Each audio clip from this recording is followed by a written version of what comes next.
And the trip, of course, as we've just said, sparking a whole lot of debate right here in South Florida. Yeah, people for and against it are obviously weighing in. Local 10 News reporter Sonella Sabovic picks up our team coverage this afternoon in Miami.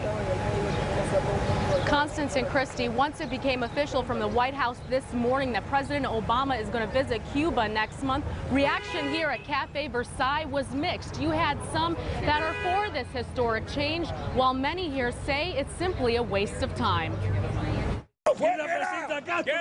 Tensions running high in Little Havana this morning after the Obama administration announced the president will visit Cuba next month. Great, why not?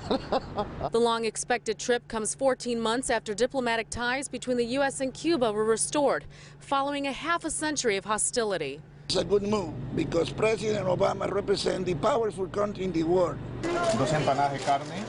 Some Cuban Americans here at Cafe Versailles believe this upcoming trip is a waste of time and that it won't do anything for either country. We haven't benefited anything in the supposed give and take that's happened between the U.S.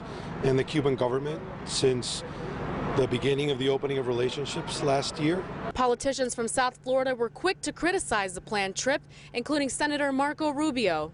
It's not a free Cuba, and I'll tell you the problem with the Cuban government is it's not just a communist dictatorship, it is an anti-American communist dictatorship. I think it's a real mistake. I think the president ought to instead be pushing for a free Cuba. And the president's trying to build legacy here when if you have a different view than the Castro regime, you're put in prison. Now emotions running high here at Cafe Versailles, and the president will become the first president in nearly 90 years to visit the island nation. Reporting live from Little Havana, Sonella Sabovic, Local 10 News.